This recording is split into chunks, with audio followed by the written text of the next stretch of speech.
நீங்கள் பார்த்துக் கொண்டிருப்பது உங்கள் விஜய். பொறு பார்வதி.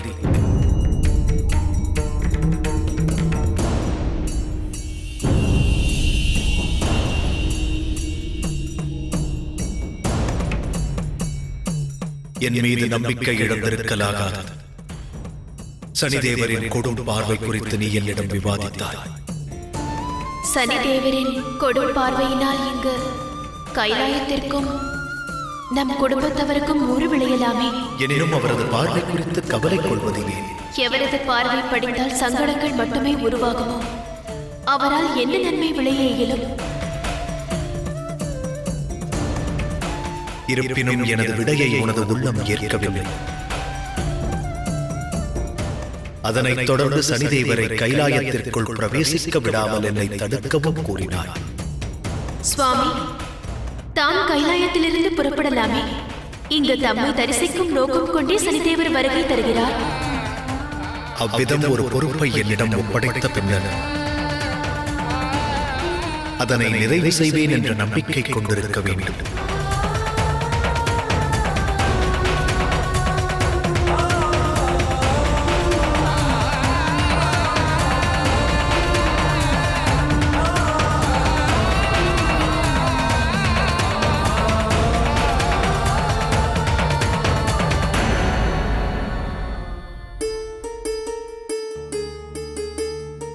எனினும் மாளிகை மீது நீ கொண்டிருந்த மோகத்தினால்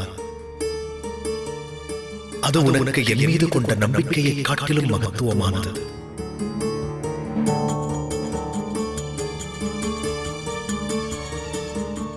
எந்த ஒரு பந்தமும் பிளவுபடுவதற்கு அடிப்படை காரணமாக அமையக்கூடியது அப்பந்தத்தில் உருவாகும் மையம்தான்.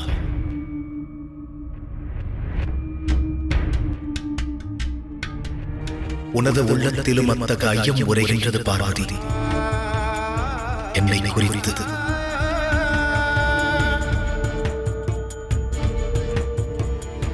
உனது இச்சைகளை நான் பூர்த்தி செய்ய விரும்பவில்லை என்று எண்ணுகிறாய். எனினும் நீ மறக்கிறாய். அக்னியை சாட்சியாக கொண்டு உன்னை நான் என் மனைவியாக ஏற்றேன். உன்னை நான் மனமாற எனது மனைவியாக ஏற்கிறேன். இனி என் வாழ்க்கை உன்னோடு இணைந்தது. சங்கல்பமும் செய்துள்ளேன்.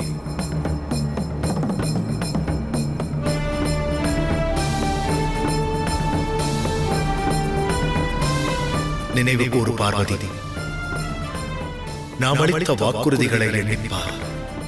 என் நிலையிலும் தம் ஆணையை நான் சிறமேற்கொள்வேன். தம் இன்பத்திலும் துன்பத்திலும் சமபங்கம் கொள்வேன். தம்மோடு நான் மகிழ்வோடு வாழ்வேன். தமது வாசஸ்தலம் எதுவோ அதுவே எனது ஸ்வர்க்கபுரி. விவாக வேளையில் அத்தகு வாக்குறுதிகளை அளிக்கும் நோக்கம் என்றும் அன்பால் பிணைக்கப்பட்டு தாம்பத்தியத்தில் இணைந்திருப்பதற்கு, வேறுபாடுகளற்ற சமத்துவம் கொள்வதற்கு. அதனால் திருமண வாழ்வில் நம் இருவரது இச்சைகளுக்கும் சரிசம மதிப்பு கிட்டும். நம் இருவருக்கும் நமது கடமைகளில் பொறுப்புகளின் உணர்விருக்கும்.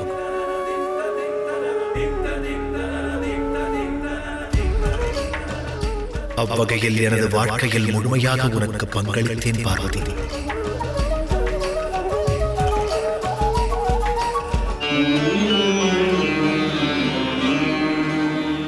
பின் எவ்வாறு நீ தனித்தவளாவாய்? நான் உனக்குள் வாசம் செய்கிறேன் பார்வதி. நீ என்னுள் உரைகின்றாய்.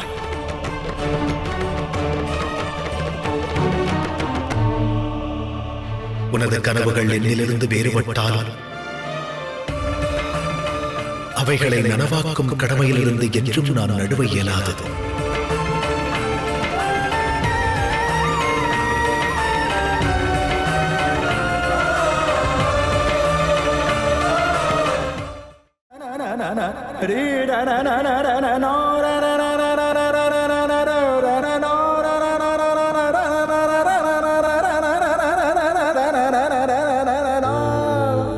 நம சிவாய. சிவாய.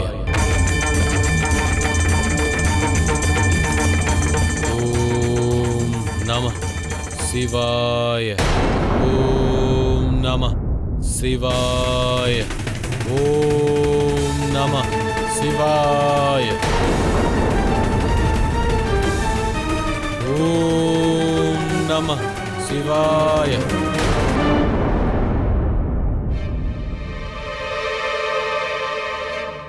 நான் சென்றாக வேண்டும் பார்வதி.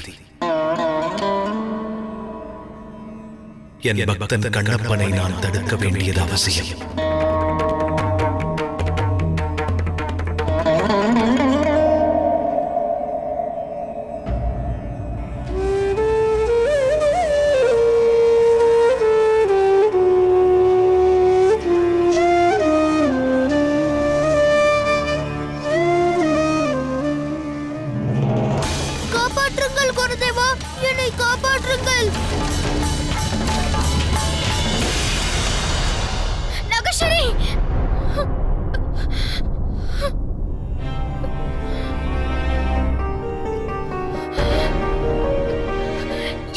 சொப்பனம் இது. நகுஷர் ரிஷிகள் வசிஷ்டரோடு இருக்கிறாரா? அவரது ஆசிரமத்திலா?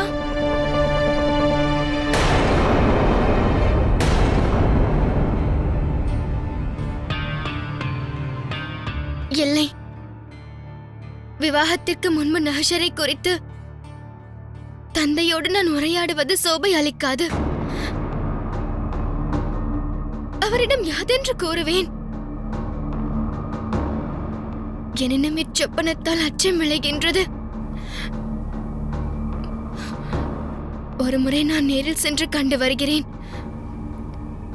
அதனால் மனம் அமைதியடையும். சென்று விரைவில் திரும்புகிறேன்.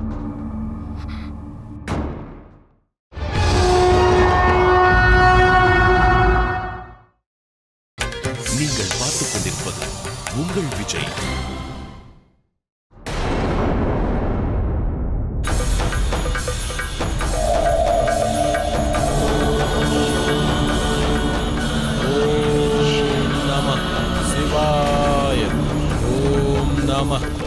சிவாய.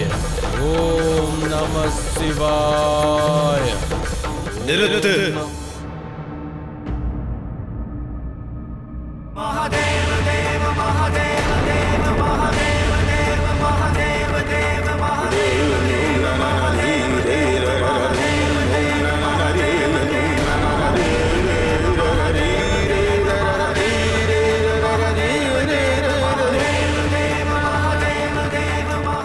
பிரபு,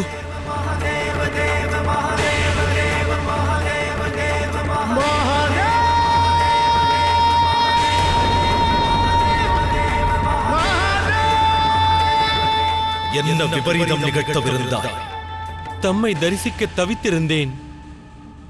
எனினும் அது சாத்தியமாகவில்லை. தம்மை தரிசிக்காத இவ்விரு விழிகளினால் பயன் என்ன? தம்மை காணாத இந்த விழிகளால் சிருஷ்டியை காண நான் விரும்பவில்லை. இதுவா எனக்கான பக்தி மார்க்கம்? இது பக்தி அல்ல, இறைவனை கட்டாயப்படுத்தும் பிரயத்தனம். இது சமர்ப்பணமாகாது. இது பிடிவாதம். இதனை என்றும் ஏற்க இயலாது. இருப்பினும் பிரபு, தசானந்தர் தனது 9 சிரங்களையும் அர்ப்பணித்ததும் பிடிவாதம் அல்லவா? அதனால் உள்ளம் மகிழ்ந்து தம் பக்தர்களில் சிறந்தவராகும் வரமும் அளித்தீர்களே. அப்படி இருக்க என் மீது தாம் கோபம் கொள்வதற்கான காரணம் என்ன?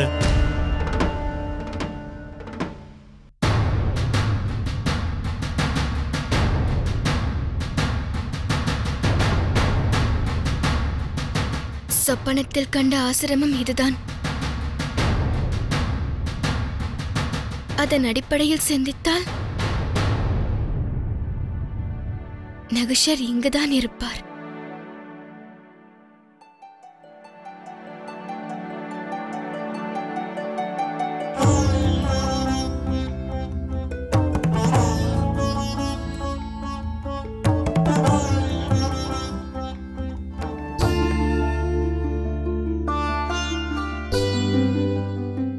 லகுஷரே,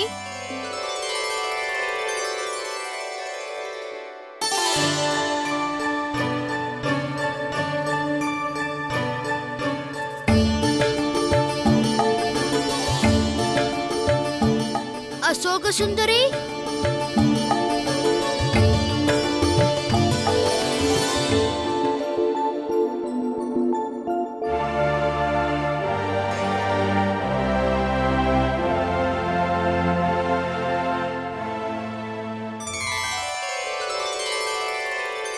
அசோக சுந்தரி, நான் இங்கு தங்கியிருக்கும் விஷயத்தை கணேசன் கூறினானா?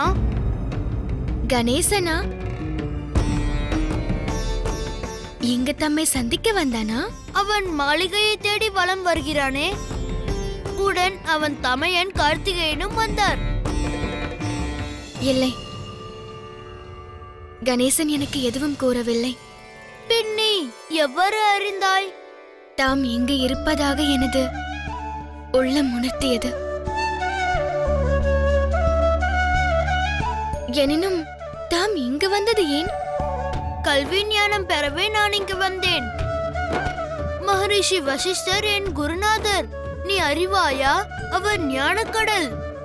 அறியாமல் நான் தவறு செய்தாலும் என் மீது கோபம் கொள்வதில்லை. என்னை தனது புதல்வனாக பாவிக்கின்றார்.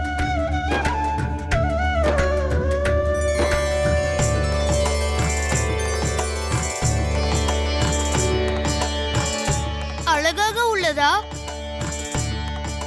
உனக்காகவே செய்தேன். இதனை பார்.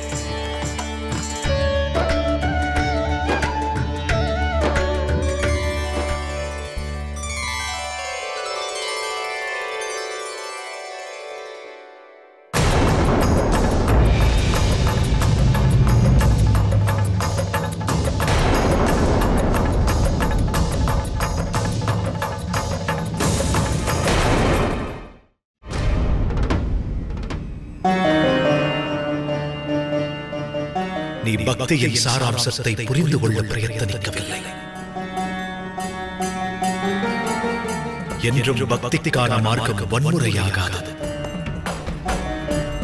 நான் தசானந்தனுக்கு தரிசனம் அளிக்க காரணம் அவன் எனக்கு தன் 9 சிரங்களை அர்ப்பணித்ததால் அல்ல. உண்மை யாதெனில் அவன் பக்தி யோகம் நிறைவடைந்ததே அதற்கு காரணம். என்னை தியானிக்கும் முன் அநேக காலம் பிரம்மதேவரை நோக்கி அவன் தவம் இருந்தான். ஆகையால் அவனை ஆட்கொண்டு வரம் வழங்க வேண்டியது அவசியமானது. தசானந்தனை உதாரணமாக கொண்டு விபரீதத்தில் ஈடுபட்டாய். நாளை மற்றொருவர் முன்னால் ஈர்க்கப்பட்டு உனது அணுகுமுறையே பக்தியாக அனுசரித்தால் அதுவே சிருஷ்டியில் பக்தி மார்க்கமாக மாறி உண்மை பக்தியில் தாத்பரியம் மறைய நேரிடும். அது உகந்ததல்ல. உனக்கு தேகத்தை அளித்தவன் இறைவன். இதற்கு ஊறு விளைவிக்கும் அதிகாரம் உனக்கு இல்லை.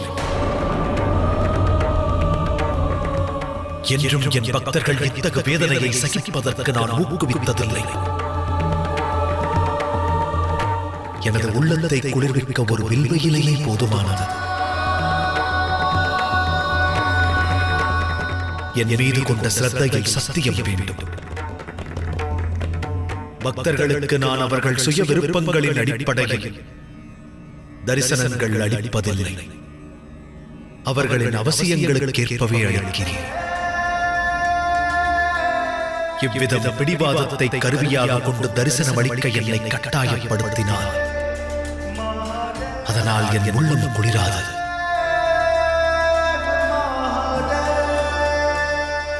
அறியாமல் பெரும் தவறு செய்தேன் பிரபு.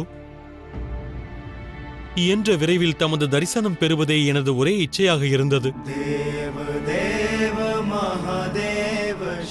எனது அந்த இச்சை தீவிரமடைந்ததால் அதைத் தவிர வேறு சிந்தனை மறந்தேன்.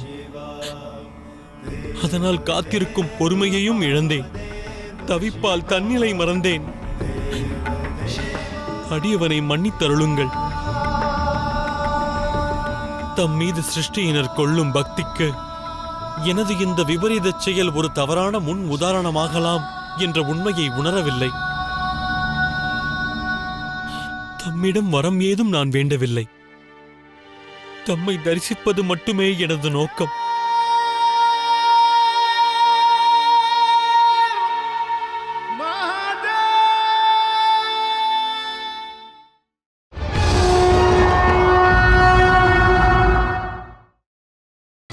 நீங்கள் பார்த்துக் கொண்டிருப்பது உங்கள் விஜய். தம்மை சந்திக்கும் எண்ணம் கொண்டே வந்தேன். இனி நான் விடைபெறுகிறேன். மீண்டும் விரைவில் சந்திக்கலாம்.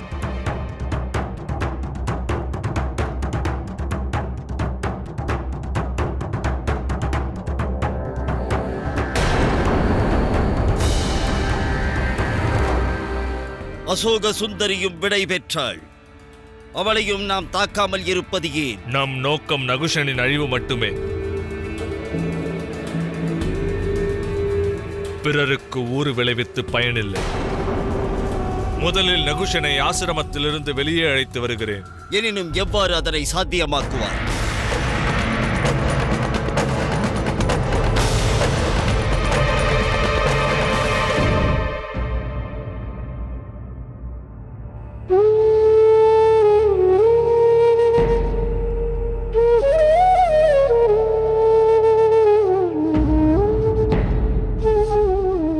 என்னுள் நீ வாசம் செய்கிறாய் பார்வதி.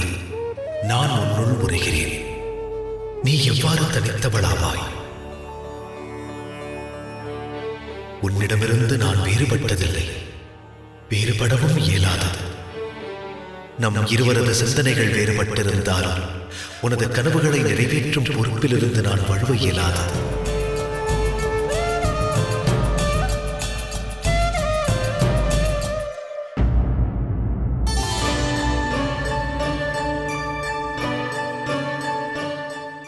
எழுத்தாணி எங்கே? அசோக சுந்தரியிடம் அளித்து விட்டேனா?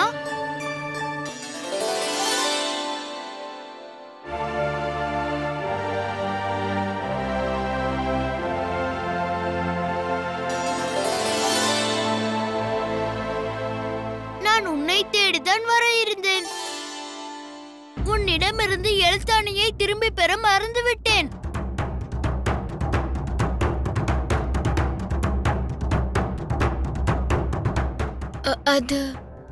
அதை நான் இழந்தாயா?